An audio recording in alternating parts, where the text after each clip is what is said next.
Assalamualaikum warahmatullahi wabarakatuh.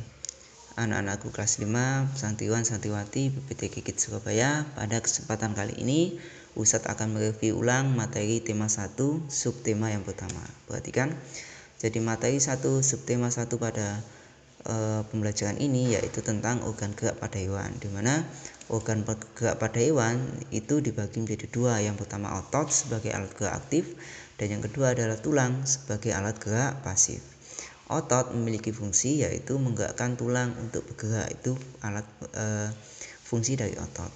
Untuk tulang sendiri itu memiliki fungsi yang cukup banyak. Yang pertama memberi bentuk tubuh, yang kedua menegakkan tubuh, yang ketiga tempat melekatnya otot, dan yang keempat adalah pembentukan sel darah merah. Jadi 4 fungsi ini adalah sebagian daripada fungsi tulang ya. Yang perlu diingat, organ gerak pada hewan dibagi dua, yaitu otot sebagai alat gerak aktif dan tulang sebagai alat gerak pasif.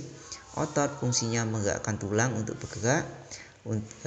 Untuk tulang berfungsi memberi bentuk tubuh, menegakkan tubuh, tempat melekatnya otot, dan yang terakhir pembentukan sel darah merah ya. Selanjutnya yaitu tentang ide pokok bacaan. Apa itu ide pokok bacaan? Perhatikan. Ide pokok bacaan atau ide pokok juga disebut dengan kalimat utama. Merupakan kalimat utama dari suatu bacaan. Tiap paragraf terdiri dari satu kalimat pokok atau satu kalimat utama ya. Kalimat pokok atau kalimat utama dikembangkan dan diperjelas dengan beberapa kalimat pendukung atau disebut juga kalimat penjelas ya. Ide pokok bacaan dalam paragraf bisa terdapat di kalimat awal, di pertengahan maupun di akhir paragraf ya. Nanti kalian bisa temukan itu ya. Selanjutnya tentang cara bergerak hewan.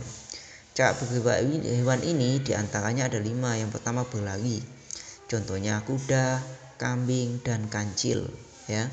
Untuk yang gerak kedua yaitu melompat, contohnya pada hewan kelinci, katak, dan belalang. Yang ketiga berenang, contohnya pada ikan, buaya, dan katak. Yang keempat terbang, contohnya pada burung, belalang, dan kupu-kupu.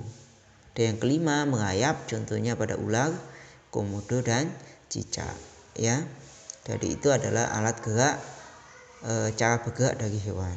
Perhatikan berikutnya yaitu tentang media gambar. Media gambar itu adalah alat-alat yang kita perlukan dalam proses menggambar.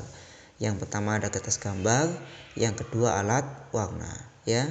Semacam apa itu? Perhatikan, kertas gambar adalah tempat menggambar. Bisa berupa kertas atau kanvas gambar ya. Yang kedua alat warna. Alat warna itu bisa berupa pensil warna, bisa berupa cat air atau cat minyak ya. Dan yang ketiga ada juga yang pakai krayon ya. Ini kebetulan saya tidak tulis di sini. Jadi ada 3 tadi ya. Jadi bisa pensil warna, cat air maupun krayon ya. Selanjutnya kondisi geografis negara Indonesia. Jadi ini adalah peta dari negara Indonesia ya.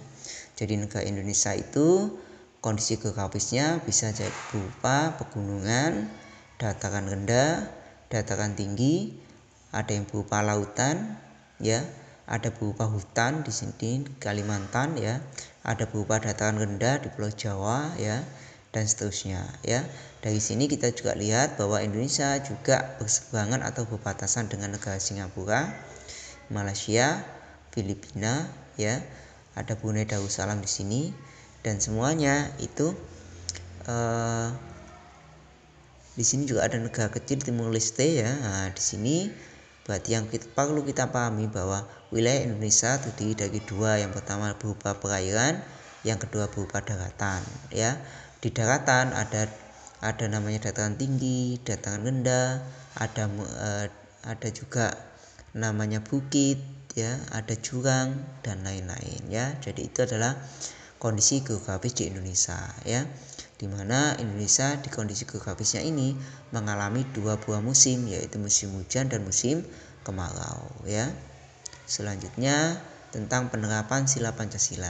Dalam menjelaskan penerapan sila Pancasila yang kalian harus benar-benar hafalkan, yang benar-benar kalian pelajari, yaitu tentang sila-sila dalam Pancasila. Yang pertama yaitu sila pertama yaitu ketuhanan yang Maha Esa, ini terkait dengan peribadatan dan agama. Yang kedua, kemanusiaan yang adil dan beradab, ini terkait dengan sisi kemanusiaan ya, misalnya peduli dengan lingkungan dan seterusnya. Yang ketiga, persatuan Indonesia. Persatuan Indonesia ini terkait dengan kerjasama ya, kerjasama saling gotong royong, itu terkait dengan persatuan Indonesia. Yang keempat, kerakyatan yang dipimpin oleh hikmat kebijaksanaan dalam permusyawaratan dan perwakilan. Ya, ini terkait dengan musyawarah, terkait dengan pemilihan umum ya, itu masuk pada sila keempat. Dan yang kelima, keadilan sosial bagi seluruh rakyat Indonesia. Ini terkait dengan cita-cita bangsa Indonesia yang berkeadilan dan seluruhnya menjadi rakyat yang makmur dan sejahtera ya. Selanjutnya, jenis gambar ilustrasi. Perhatikan, jenis gambar ilustrasi dibagi menjadi 4. Yang pertama realis, yang kedua karikatur, yang ketiga kartun, dan yang keempat dekoratif. Ini terkait dengan fungsinya dan bentuknya ya. Jadi nanti kalian lebih lanjut bisa pelajari di buku paketnya.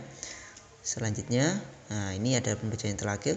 Jadi ini untuk realis itu sesuai dengan kenyataan aslinya. Kalau karikatur biasanya dilebih-lebihkan. Kartun itu digunakan untuk sebagai media hiburan, dan dekoratif itu untuk menghias suatu bangunan tertentu ya. Jadi ini pembelajaran pada subtema 1. Ustadz harap kalian mempelajarinya dengan baik.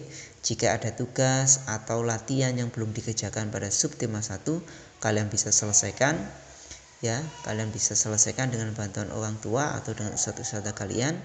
Demikian pertemuan kali ini. Ustadz sampaikan terima kasih.